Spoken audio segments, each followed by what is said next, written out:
100 years of technological advance have done little to lessen the impact of gold mining on the landscape of central Otago. What has changed is the attitude of society and the ability of the miners and the machines to cover their tracks.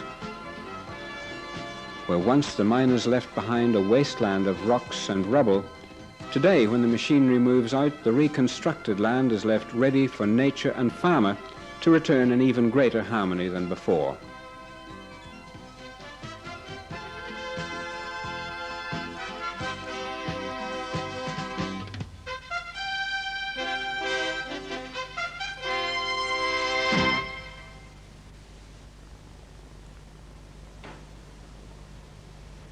The fires lit by miners and humble cottages throughout central Otago have long since died. But the rugged pioneers who brought their transport and technology to the hinterland of the south left many permanent reminders of their efforts. Where they set up their sluicing nozzles, the land was left scarred and torn, the floral growth removed, and the surface carved and contoured in a maze of ridges and rubble. These hand-stacked boulders have frustrated the efforts of the agricultural community ever since. Not only did the miners wash away the organic material and topsoil, but they also sluiced the fines from the subsoil beneath. Conventional agricultural equipment is unable to grapple with this bouldery profile, and in any event, the subsoil so important to root growth is gone.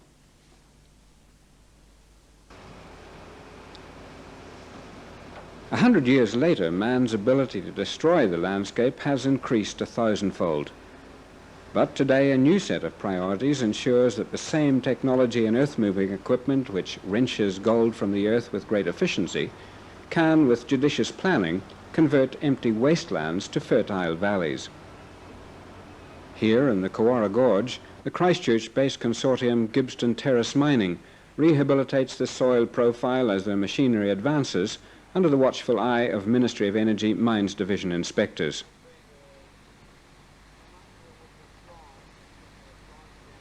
The alluvial miner who aspires to operate a land-based plant today must understand his responsibilities to the other resource users. Agricultural exports form the backbone of the nation's wealth, and the landscape itself has become an important backdrop for New Zealand's other bright new dollar earner, tourism.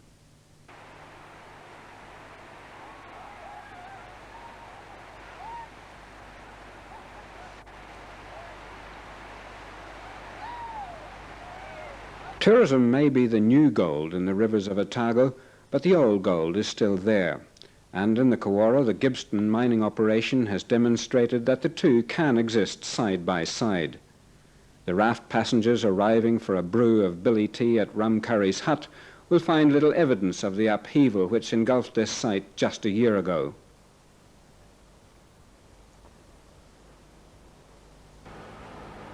Conditions now attached to mining licenses ensure strict adherence to environmental principles. The alluvial miner must get that rehabilitated subsoil of fines back on top of the bouldery horizons. He must check the penetrability, drainage characteristics, and nutrient levels of the new soil profile. It's the miner's responsibility to spread the fertilizer and plant the initial crop.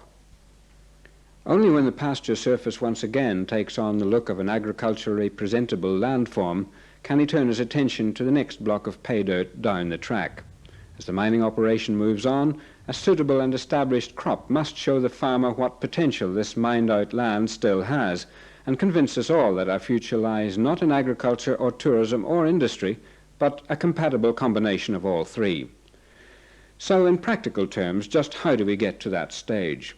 Well, the basic needs of any plant variety are essential nutrients, a subsoil with suitable drainage characteristics, penetrability for root growth, water, and sunlight. You may be unable to control rainfall and sunshine hours, but the formation and development of the subsoil horizon is very much within your control. Essentially, we're talking about the emplacement of fine material from the gold plant on top of the coarse horizon, and subsequently its conversion into a productive arable unit. If topsoil is present, it must be removed and stockpiled and respread after the gold recovery plant has passed. In our example, however, we are considering a mine environment devoid of topsoil, so we must, by application of the proper plant nutrients and sowing the right plant varieties, create a substitute topsoil. The first essential in a rehabilitated soil profile is a leveled or gently undulating surface with the fines, say 6 millimeters undersize, forming the top layer. Conventional farm implements such as seed drills, fertilizer spreaders and harrows can now traverse the surface. The penetration characteristics of this reformed subsoil are important. If the surface is compacted too much, then the plant root systems will be unable to develop and spread, and plant growth will be impaired. It will be necessary to artificially introduce plant nutrients to sustain growth in initial plantings. Representative samples of the subsoil should be analyzed to establish what fertilizer and lime application is required. Because of the absence of topsoil and the nitrogen requirements of growing plants, the initial crops must be legumes. Legumes are nitrogen producers and have small nodules attached to their root systems which produce this element so essential for growth. Clover and lucerne are commonly used legumes in this particular application.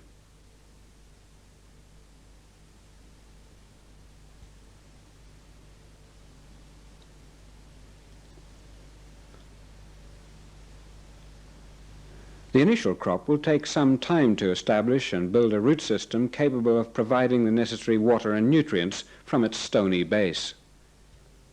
By year 2, the legumes should have grown root systems quite some distance down through the mine tailings in search of water reservoirs beneath. As time passes, the fertilizer level should be monitored regularly, other crops and grasses can be added, and with the build-up of organic material, including animal manure, the land will become suitable for conventional farm management.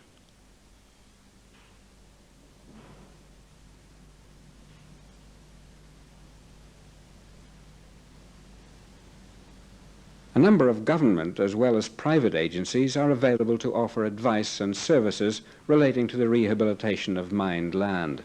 These include catchment boards, the DSIR, the Ministry of Agriculture and Fisheries, and the Soil and Water Conservation section of the Ministry of Works and Development. Dr. Barry Wills, a plant material scientist with the Ministry of Works in Alexandra, has taken a keen interest in the Gibbston project. Probably the most important thing that you're looking for in a site like this is to actually plan the final land use of the local area here. In this case, we're looking at farm, pasture type development. So the area has been completely regraded, it's been flattened out, and the revegetation process that's taking place will be aimed towards pasture development. At this Gibbston site, we're at the very early stages of development. We can see around us the young seedlings are just starting to germinate. It's in the autumn and they're going to survive through the winter and provide a good green cover on this ground next spring. Well, here we have a newly established site. Fertiliser has been added to the soil, which is very gravelly, and we're seeing the first signs of revegetation taking place. Young seedlings here of wheatgrass, sheep's burnet and legumes. When you undertake this sort of development, make sure that you are using locally adapted plants, particularly those of a low fertility requirement. And also with the legumes that you use in the mix, make sure that they are correctly inoculated with rhizobium bacteria for nitrogen fixation. It is also a good idea to use coated seed so that your germination and establishment is very effective.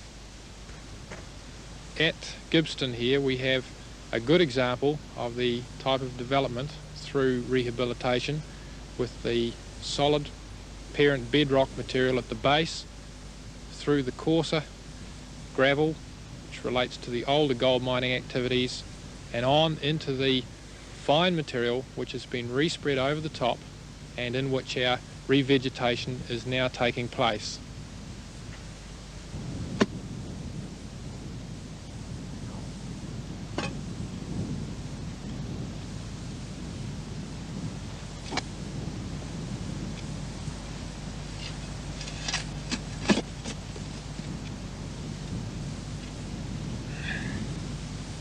Revegetation in this area here is now well developed. We have a good root structure in the soil, binding the soil particles together. The legumes are well developed in a high fertility soil, and they're starting to fix nitrogen. We can see evidence of that from the well developed nodules on their roots. It is important at this stage to keep monitoring the soil fertility so that the vigour of these established legumes and grasses is kept up over the ensuing years. The operations manager of the gold recovery unit at Gibbston doesn't rehabilitate because it's a bureaucratic requirement. He lives in central Otago and, like his fellow workers, appreciates the environment that surrounds him. The modern miner sees the financial benefit of a revival in the industry, but as a personal friend to the farmer, he understands that without handing back a land surface with pastoral potential, the gold is as well to stay in the ground. Compromise is the father figure to dual resource use. The farming community must appreciate that the long-term benefit of having a miner tackle a tailings pile far outweighs any inconvenience caused by having an additional activity taking place on the farm. If there isn't enough gold in the ground for the topsoil to be reconstructed and the mining company to make a profit, the hills must remain quiet and tranquil until such time as the price of gold or improvements in technology make it possible for the operation to be carried out in harmony with the environment and its long-term inhabitants.